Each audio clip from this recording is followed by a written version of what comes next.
Kita pasti pernah bertengkar, baik dengan teman, keluarga, ataupun pasangan. Masalah yang diperdebatkan juga seputar hal-hal yang sepele atau tidak terlalu penting. Hanya karena kita gak bisa ngungkapin atau nyampein perasaan kita yang jujur. Atau bisa saja takut karena respon yang didapat dari lawan bicara kita. So, sebelum gue bahas lanjut, selamat datang di akun YouTube Menurut Gue.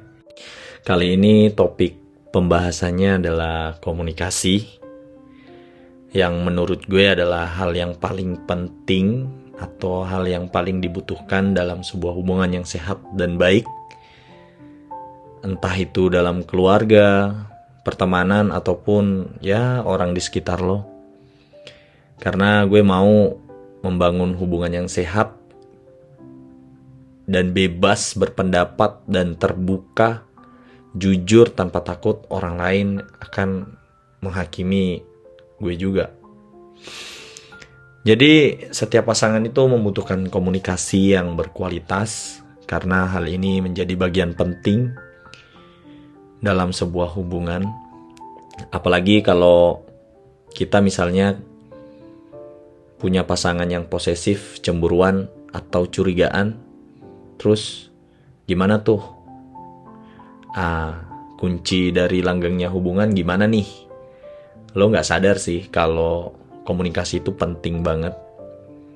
Gimana sih cara ngebangun pola komunikasi yang baik? Jadi definisi dari komunikasi itu adalah kemampuan seseorang untuk mengekspresikan perasaan dan memahami yang diekspresikan orang lain. Yang jadi masalah adalah biasanya kebanyakan orang itu salah mengekspresikan perasaannya dan salah memahami apa yang diekspresikan orang lain. Terus gimana tuh caranya tahu? Makanya kita harus tahu dulu nih komunikasi apa saja nih yang ada sama hubungan-hubungan yang lo lihat sekarang. Jadi yang pertama itu adalah pola komunikasi yang pasif.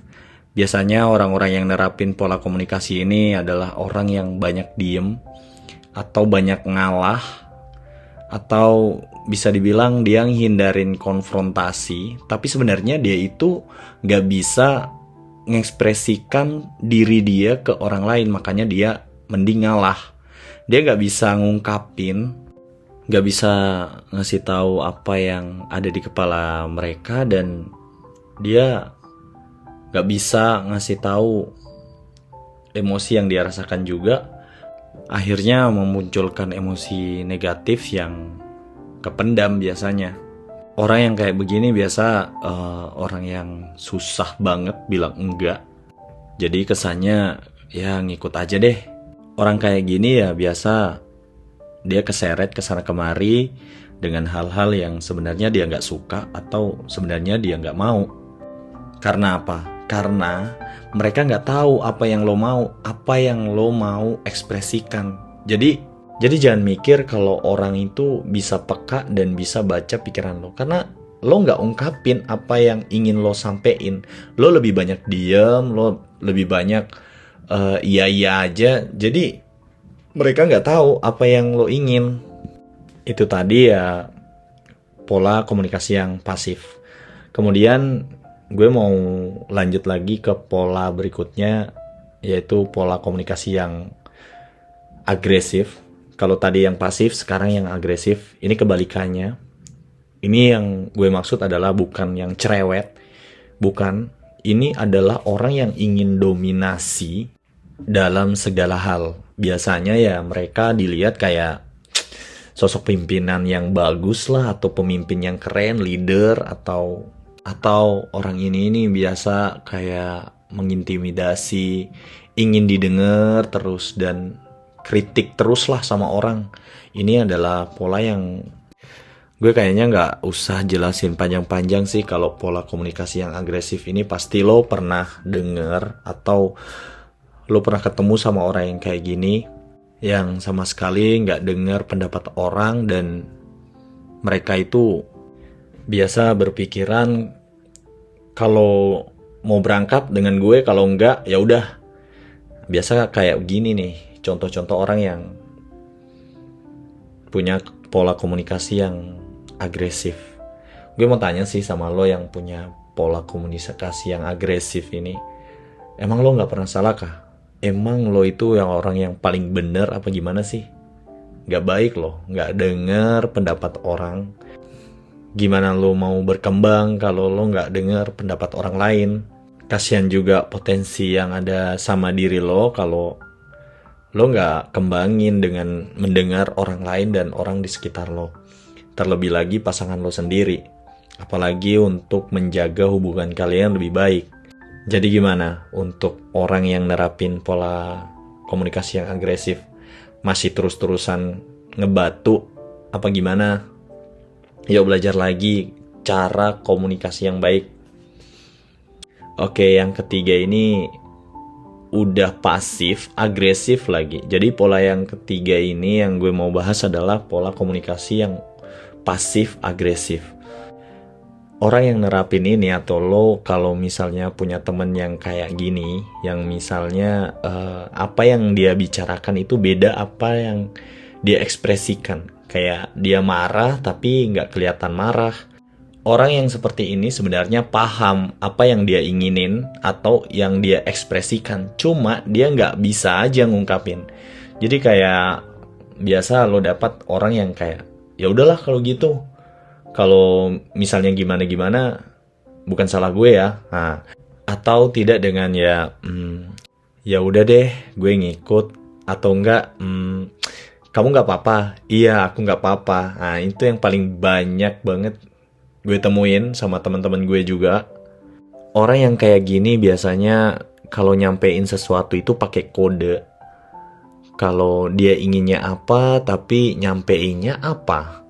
Untuk orang yang kayak gini sih ya, satu kali lagi aku ingetin, orang itu nggak tahu pikiran lo. Jadi gimana mau tahu kalau lo nggak ngungkapin? Mending lo pakai bahasa kode aja yang menurut versi lo sendiri daripada lo nyusahin teman-teman lo, pasangan lo, dan lo nyusahin orang-orang di sekitar lo. Jadi untuk orang yang seperti ini mending lo rubah deh pola komunikasi lo yang lebih baik, atau lo sadar diri kalau lo itu pakai komunikasi yang pasif agresif itu orang gak akan ngerti apa maksud dari yang lo mau ekspresiin. Oke, yang terakhir adalah pola komunikasi yang asertif. Ini serius, pola ini adalah paling direkomendasikan oleh para filsuf-filsuf dan peneliti-peneliti di luar sana yang sudah mahir-mahir bahwa pola asertif ini itu seperti kayak solusi dari semua permasalahan yang ada di hubungan lo. Jadi pola komunikasi asertif ini menggabungkan aspek-aspek positif yang ketiganya tadi. Pola komunikasi yang pasif agresif itu semua dimuat dalam pola komunikasi yang asertif ini. Pola asertif ini bersifat terbuka dan tidak memaksa. Jadi kebanyakan orang yang seperti ini tahu apa yang ingin dia sampaikan dan paham juga cara nyampeinnya ke orang lain, tapi mereka itu selalu mengedepankan atau mempertimbangkan perasaan orang lain juga untuk yang lo mau sampein. Kayak misalnya sama pasangan lo ingin sesuatu sama pasangan lo, tapi lo juga harus tahu menjaga perasaan pasangan lo. Kayak misalnya lo mau ngelarang dia, lo jangan main-main malam-malam dong, kan jelek ya kayak didengar, kayak nggak bagus didengar. Tapi kalau misalnya lo sampeinnya dengan kayak misalnya begini, ini udah malam lo, kok lo mau keluar sih? Nanti kenapa-kenapa, daripada lo sakit mau keluar mending lo di rumah aja teleponan sama gua. Atau gimana kek pokoknya. Yaitu terserah dari permasalahan yang lo mau hadapi nanti atau yang sedang lo hadapi nanti. Jadi belajar komunikasi yang asertif itu nggak ada salahnya. Apalagi lo mau membangun sebuah hubungan yang baik dan win-win, sama-sama ngerti, ya mending lo belajar juga komunikasi yang asertif ini. Banyak kok di YouTube lain yang ngajarin gimana caranya komunikasi yang asertif. Dan komunikasi ini sangat mudah dipelajari, terutama untuk kita-kita yang gak tahu gimana caranya nyampein pendapat dan emosi kita kepada orang lain yang mudah dipahami atau yang orang lebih ngerti. Dan akhir kata, selamat mendengarkan dan semoga bermanfaat untuk kalian. Dan terlebih lagi gue bersyukur banget kalau bisa ngerubah cara komunikasi kalian kepada pasangan lo sendiri atau lingkungan lo sendiri, teman dan keluarga, malah bagus. Itu aja sih, terima kasih dan selamat sore.